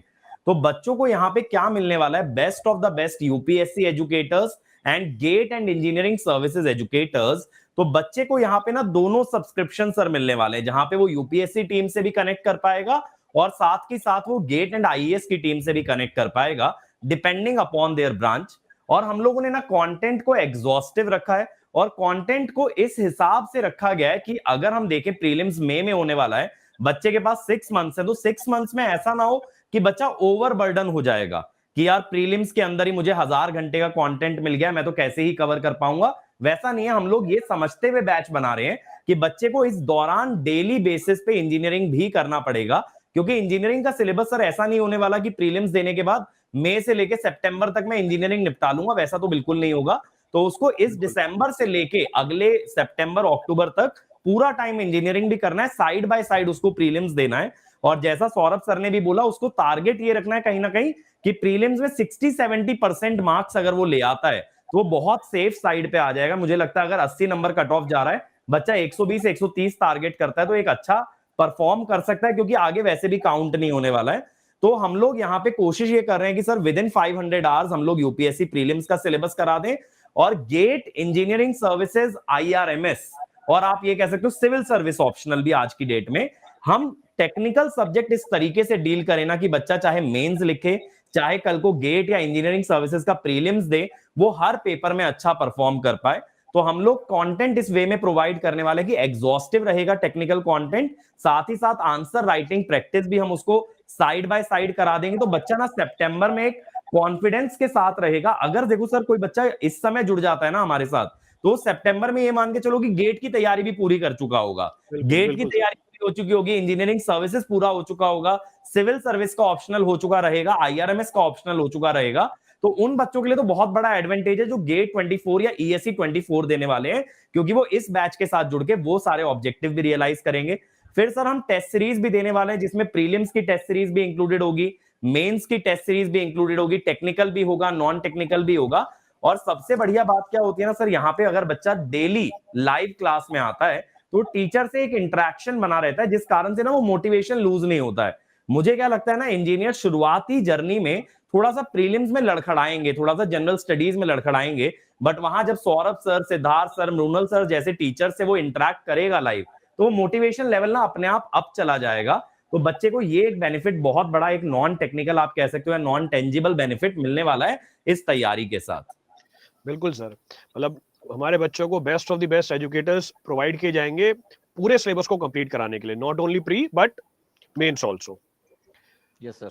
चलिए, so if you talk about the team of UPSC, Saurabh sir हमारे बच्चों को बताइए कि सर हमारी यूपीएससी की टीम में से कौन कौन से एजुकेटर हैं जो उनको इस मिशन प्री के लिए सक्सेसफुल करेंगे। बिल्कुल सर, हर सब्जेक्ट के जो, अगर आप टॉप मतलब एजुकेटर्स को देखें तो वो अनअकैडमी की इस टीम के साथ हैं। और सबसे बेस्ट पार्ट है कि अगर आप ये देखना चाहिए, जैसे कईयों को होता है कि ठीक है ये सब्जेक्ट है और इस सब्जेक्ट में ये सर कैसे पढ़ाते हैं, तो आप जो वीडियोस हैं वो आपको यूट्यूब में भी अवेलेबल, आप देख सकते हैं, चाहे आप मेरा सेशन को देख सकते हैं। इंडिया के टॉप मोस्ट टीचर्स में काउंट होते हैं, जैसे मृणाल सर हैं जो कि आपको इकोनॉमी कराते हैं, सिद्धार्थ सर हैं, उन्हें पॉलिटी का गॉड भी कहते हैं, मतलब पॉलिटी में बहुत ज़्यादा हैं, आप कह सकते हैं उनके जो पढ़ाए हुए स्टूडेंट्स हैं काफ़ी अच्छा स्कोर भी करते हैं। ऐसे ही आपके ज्योग्राफी से रिलेटेड सर हैं, एनवायरनमेंट में हैं, अलग अलग एरिया, साइंस एंड टेक्नोलॉजी से हैं।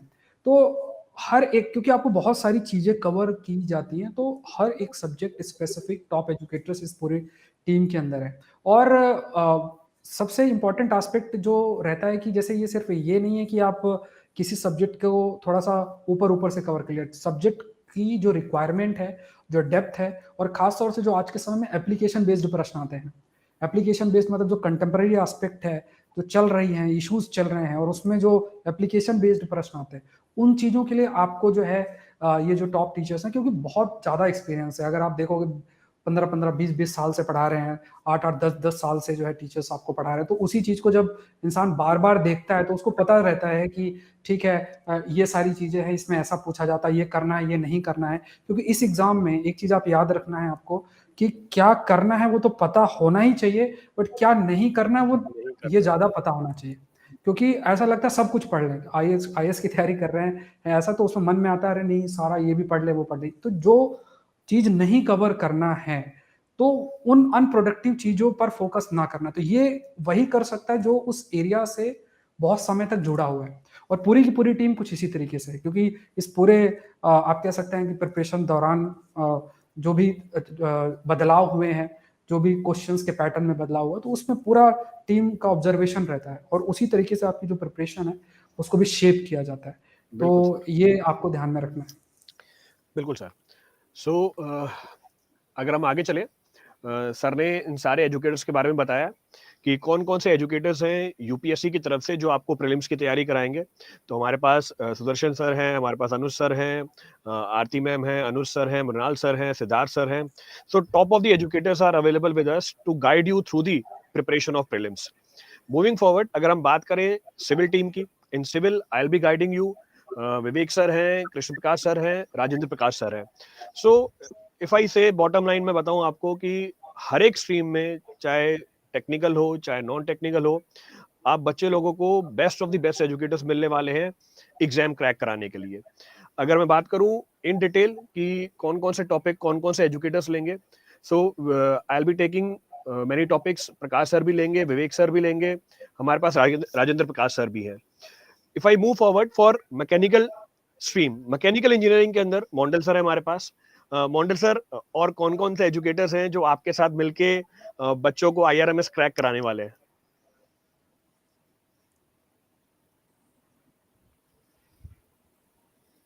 मोंडल सर आपका म्यूट पे है। इसका जो टॉप मोस्ट एजुकेटर्स है इस मैकेनिकल में, वो तो है अनअकैडमी में, उसका भी जो एकदम क्रीम है उसको दिया गया ये रिस्पॉन्सिबिलिटी।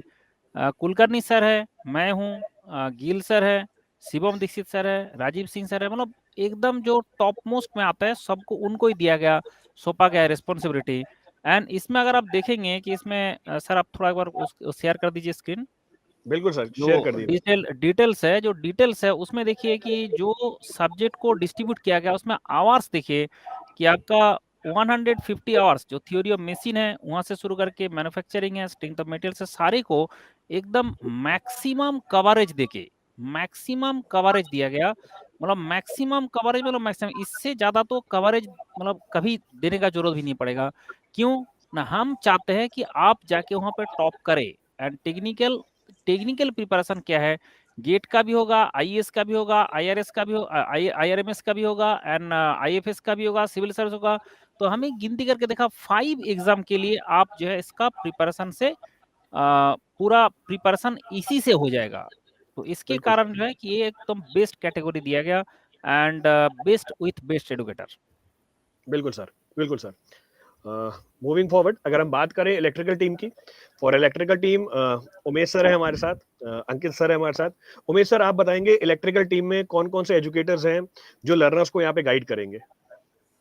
सर इलेक्ट्रिकल में अगर मैं बात करूं तो मेन रिस्पॉन्सिबिलिटी जो रहेगी वो अंकित सर और मेरी रहेगी, और हमारे पास भीमा शंकर सर है, दास सर है। तो हम पूरा प्लान कर चुके हैं कि कौन सा सब्जेक्ट कौन कौन डील करेगा, किस तरीके से डील करेगा। और अगर आप स्केड्यूल देखेंगे तो 21 दिसंबर से मेरी क्लास चालू हो रही है, नेटवर्क थ्योरी की मैं पहली क्लास स्टार्ट कर रहा हूँ, तो वहां से आप ज्वाइन कर सकते हैं। तो मैं और अंकित सर मिलके एक पूरी गुड वे में एक प्लान करके हम रखे हुए हैं, और आपके लिए जितना बेस्ट वे में जितना कंटेंट जो होना चाहिए उस तरीके से हम आपको प्रोवाइड करने वाले हैं। तो आपको कोई भी सब्जेक्ट में कोई भी इशू नहीं होगा, जितने भी सब्जेक्ट से पेपर 1 पेपर 2 जिस भी तरीके से आपको क्वेश्चन आते हैं वो हमारी सब प्लानिंग का पार्ट होगा। तो मेरे को लगता नहीं कि आपको कोई भी एक भी सब्जेक्ट के लिए प्रॉब्लम होने वाली है। तो इंडिया की जो बेस्ट टीम है वही आप लोगों को डील करने वाले आईआरएम में, तो मेरे को लगता नहीं है कि जीरो इशू होगा आपको। अंकित सर क्या बोलते हैं आप? सर मैं यही बोलूंगा कि बच्चों को इस बैच के अंदर या इस कोर्स के अंदर सबसे ज्यादा बेनिफिट क्या होने वाला है कि ना, यहाँ पे जो एजुकेटर्स हैं वो या तो बहुत ज्यादा एक्सपीरियंस्ड हैं या खुद गेट रैंकर्स रह चुके हैं, और आदित्य सर जैसे टीचर भी हैं जो कि ईएससी ऑफिसर रह चुके हैं, और शंकर सर जैसे, आदित्य सर का नाम भूल गया सर था। जैसे जो टीचर्स हैं जो कि एमटेक कर चुके हैं।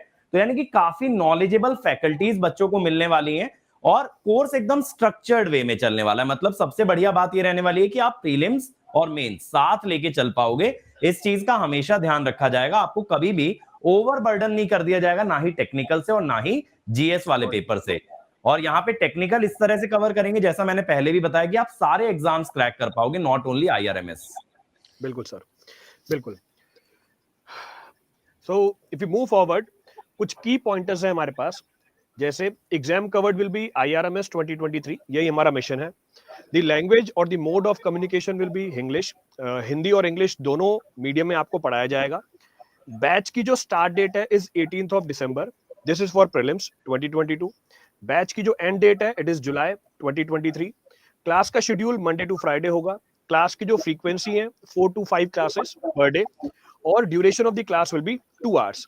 तो जैसा अंकित सर ने भी बोला कि आप लोगों को ओवरबर्डन नहीं किया जाएगा, जो भी कंटेंट होगा बहुत ही स्ट्रीमलाइंड होगा, जो भी कोर्सेज होंगे बहुत ही स्ट्रक्चर्ड होंगे, और कोर्सेज को डिजाइन इस तरीके से किया गया है कि आपके जितने भी एग्जाम हैं, जैसे सर ने बोला सिविल सर्विसेज, आईआरएमएस, चाहे आप प्रिपरेशन कर रहे हो इंजीनियरिंग सर्विसेज की, चाहे आप प्रिपरेशन कर रहे हो गेट की, आप इन सारे एग्जाम्स को पैरेलली लेके जा सकते हो। और जैसा मोंडल सर ने भी हाईलाइट किया था कि अगर आप प्रिपरेशन कर रहे हो टॉप लेवल के एग्जाम की, इसके अलावा बाकी जो भी स्टेट सर्विसेज के एग्जामिनेशन है, मेरे हिसाब से उनको निकालने में कोई ज्यादा एफर्ट लगाने की जरूरत ही नहीं पड़ती।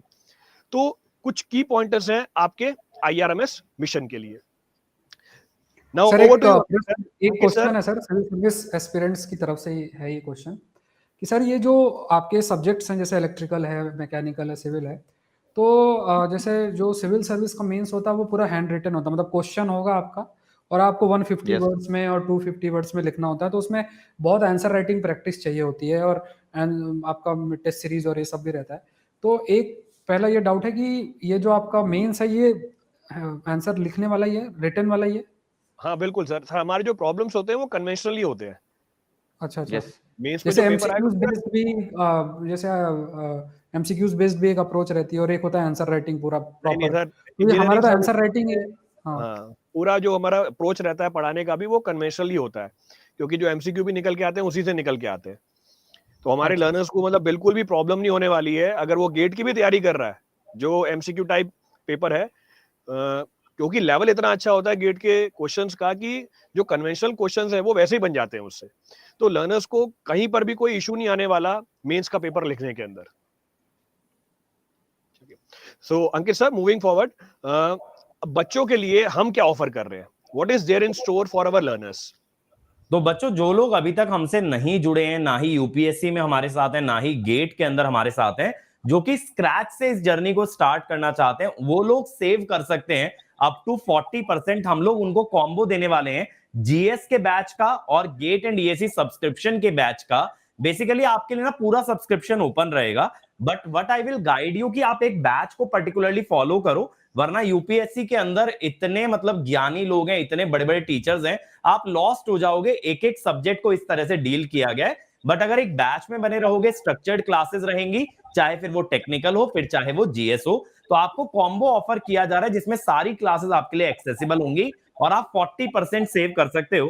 तो सर, अगर 12 मंथ का मैं कॉस्ट देखूं प्लस सब्सक्रिप्शन का, तो बच्चे को समवेयर अराउंड 60,000 पड़ रहा है। अब बहुत सारे बच्चे ऐसा बोल सकते हैं कि यार 60,000 बहुत ज्यादा कॉस्ट है, लेकिन मैं बच्चों 60,000 को फॉर प्री एंड मेंस दोनों, मतलब दोनों के प्री और लिए? मेंस सर दोनों के लिए, गेट और बिल्कुल ईएससी का सब्सक्रिप्शन और यूपीएससी के सब्सक्रिप्शन को मिला के हो सकता है बच्चों को ज्यादा लगे, लेकिन सर मैं एक चीज हाईलाइट करना चाहूंगा कि 60,000 में गेट कवर हो रहा है, इंजीनियरिंग सर्विसेज कवर हो रहा है, फॉरेस्ट सर्विसेज कवर हो रहा है, IAS with engineering optional cover हो रहा है, एंड आईआरएमएस कवर हो रहा है। यानी देश के जितने भी टॉप मोस्ट पोजीशंस के लिए, चाहे पीएसयूज की बात करें, चाहे गवर्नमेंट सेक्टर की हम बात करें, ग्रेड ए ऑफिसर्स की बात करें, वो सारी चीजों को बनने का मौका मिल रहा है सिर्फ 60,000 रुपीज में।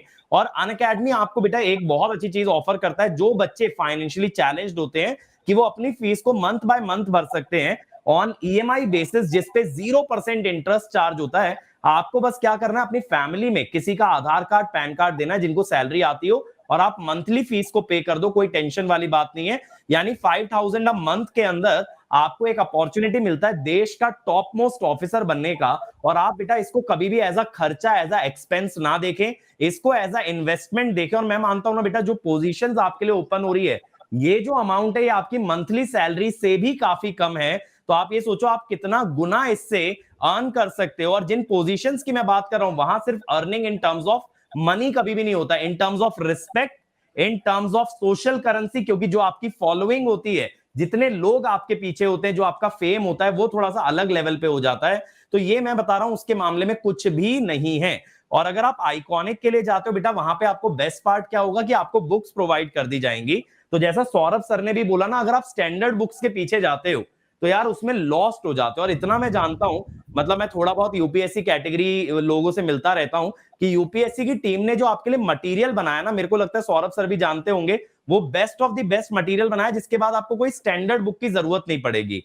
तो अगर आप चाहते हो बेटा आपके पास वो रेफरेंस मटेरियल रहे गेट का भी, जो कि हम लोगों ने खुद ही बुक्स डिजाइन किए, जसपाल सर ने, मोंडल सर ने, मैंने, ढांडे सर ने, सबने डिजाइन किया है। और यूपीएससी में जहां पे भी बहुत state of the art material design हुआ है, तो आप आइकॉनिक को ले सकते हो। उसका भी कॉस्ट बहुत ज्यादा नहीं पड़ने वाला है, अराउंड 80,000 पड़ेगा। एंड एज आई टोल्ड, आप उसको मंथ ऑन मंथ पे कर सकते हो।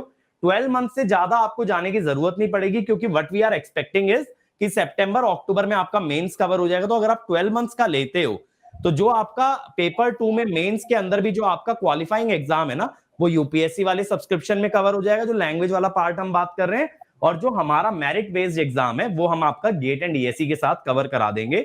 लेकिन बैचेस रिसेंटली स्टार्ट होने वाले हैं बहुत ही जल्द, तो इस ऑफर को हाथ से जाने नहीं देना चाहिए आइडियली यार आप लोगों को, और फटाफट डिसीजन लेके आपको आगे बढ़ना चाहिए। डिसीजन मेकिंग कभी भी स्लो नहीं होनी चाहिए। सर मैं ऐड करना चाहूंगा, आपने बोला सर कुछ लोगों को ज्यादा लगेगा ये। सर अगर हम गेट ईएससी की बात करें, गेट ईएससी का ही जो प्राइसिंग है 1 ईयर का अप्रोक्सीमेटली 90,000 है, और अगर यूपीएससी की बात कर ले, इट क्रॉसेस 1.5 लाख्स। तो अगर मैं दोनों को अगर जोड़ भी देता हूं तो 2.5 लाख से भी क्रॉस कर जाती है कॉस्टिंग। तो यहाँ पर जो कॉस्ट है वो बहुत ही मिनिमल कॉस्ट रखी हुई है लर्नर्स के लिए।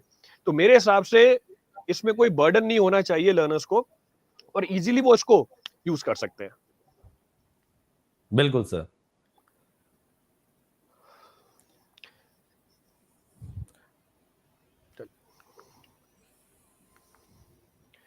सर नेक्स्ट हमारे जो एग्जिस्टिंग लर्नर्स हैं सर, उनके लिए क्या अवेलेबल है हमारे पास? सर एग्जिस्टिंग लर्नर्स का ऐसा है ना, मतलब काफी ज्यादा डिस्कशन हुआ। पहले हम लोग ये सोच रहे थे कि गेट एंड डीएससी वालों को क्या दिया जाए, फिर यूपीएससी टीम बोली भाई ऐसा इनजस्टिस हमारे साथ क्यों, यूपीएससी वालों को भी कुछ मिलना चाहिए आईआरएमएस के अंदर। तो हम लोगों ने कुछ ऐसा प्लानिंग किया है ना जिससे यूपीएससी वालों को भी मस्त तरीके से बेनिफिट होने वाला है, गेट वालों को भी।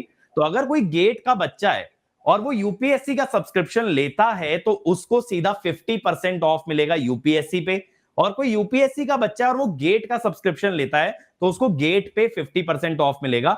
लेकिन एक चीज बता दूं बच्चों, आप लोग एक गलती मत करना भाई, ब्रांच चूज ढंग से कर लेना। यूपीएससी वाले खास करके कभी सीधे सीधे परचेज कर लो फिर बाद में बोलो कि सर मैं इलेक्ट्रिकल ले बैठा, मैं मैकेनिकल ले बैठा, तो वहां पे थोड़ा सा केयरफुल रहना। यूपीएससी जीएस का एक ही सब्सक्रिप्शन है, लेकिन गेट के ब्रांच वाइज अलग अलग आपके सब्सक्रिप्शंस हैं। और इसमें मजेदार बात यह है ना कि आप लोगों को मिनिमम प्राइस के अंदर मिल रहा है, और एग्जिस्टिंग लर्नर्स जो हैं सर उनको बहुत ज्यादा बेनिफिट इसलिए होगा, जो बच्चा यूपीएससी का है वो काफी हद तक जीएस कर चुका होगा तो उसको गेट पे ज्यादा फोकस करना है, टेक्निकल वाले पार्ट पे। और जो बच्चा हमारे साथ टेक्निकल के लिए पहले से जुड़ा है, स्पेशली जो गेट 23 देने वाला है, उसको क्या करना है ना, गेट 23 निपटाते ही सीधा सीधा जीएस पे जंप कर जाना है, क्योंकि उसका टेक्निकल पार्ट बहुत सॉलिड रहेगा। तो दोनों तरह के एस्पिरेंट्स को हम 50% ऑफ यहाँ पे देने वाले हैं। बिल्कुल, मतलब जो हमारे एग्जिस्टिंग लर्नर्स हैं उनके लिए तो बहुत ही बेनिफिशियल होने वाला है हमारा ये ऑफर जो है उनके लिए। सर एक बात इसमें कहना है। बिल्कुल सर। सर बिल्कुल सर। जो इसमें गेट जो सिलेक्ट करना है ना, एक्चुअली स्टूडेंट को ऐसे ना लगे कि वो गेट एग्जाम के लिए है, ठीक है। जैसे टेक्निकल में अगर कोई आता है, जैसे टेक्निकल में आपको गेट ऑप्शन सिलेक्ट करना पड़ रहा है, वो गेट ऑप्शन नहीं है। एक्चुअली गेट आईएएस जो हम इंजीनियरिंग है उसके लिए हमने कोई एग्जाम के रिलेटेड बना के रखा है। तो इसलिए क्या होता है कि जो गेट आईएएस है उसका मतलब नहीं कि गेट आपने ऑप्शन सिलेक्ट कर रहे हो तो आप गेट एग्जाम के लिए कर रहे हो, वो आईआरएमएस के लिए आप कर रहे हो, आईआरएमएस का ही हम पढ़ाएंगे, उसके लिए कोई ऐसा नहीं है कि गेट। तो वो एक्चुअली वो सॉफ्टवेयर में बना हुआ है, तो उसके हिसाब से आपको उस हिसाब से उस टीम में डाल दिया जाएगा कि आपने गेट टीम के अंदर आया, फिर आपने मैकेनिकल के अंदर आया तो आपने मैकेनिकल गेट टीम सिलेक्ट कर ले।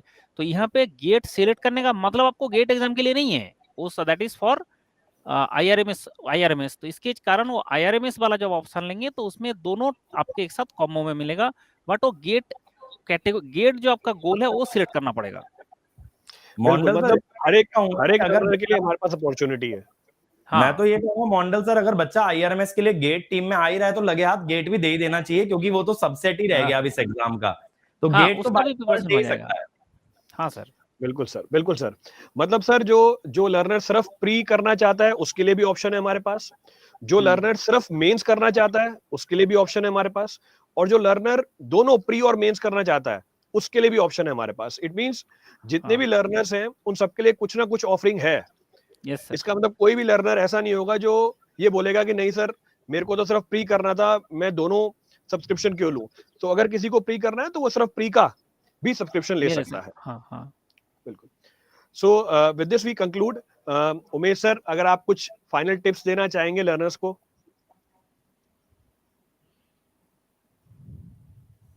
सर आप म्यूट पे हैं।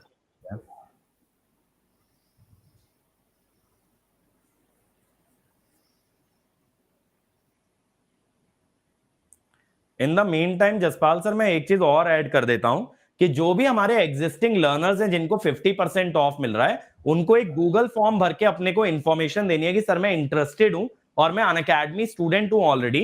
तो उस फॉर्म का लिंक हम लोगों ने ना इस वीडियो के डिस्क्रिप्शन में डलवा दिया है। तो जो भी बच्चे हैं, चाहे वो यूपीएससी कैटेगरी को बिलोंग करते हैं, चाहे वो गेट कैटेगरी को बिलोंग करते हैं, वो इस फॉर्म को फिलअप कर दे। If they want the other subscription at 50% discount, तो बेटा पैसा बचा लेना, सीधे जाकर के खरीद मत लेना, पहले फॉर्म भर देना अगर आप एग्जिस्टिंग स्टूडेंट हो। और अगर आप एक न्यू स्टूडेंट हो तो फिर आपके लिए 40% तक का सेविंग है दोनों के कॉम्बो पे।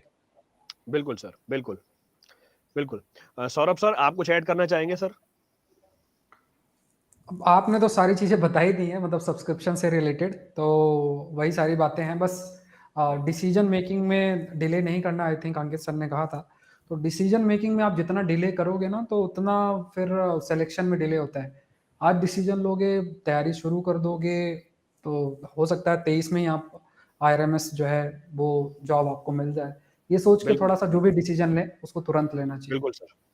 सो with this final message to the learners that start your preparation as soon as possible. And now we'll say let's crack IRMS. Let's Let's crack crack it. IRMS. IRMS. Let's crack it. Thank you everyone. Thank you.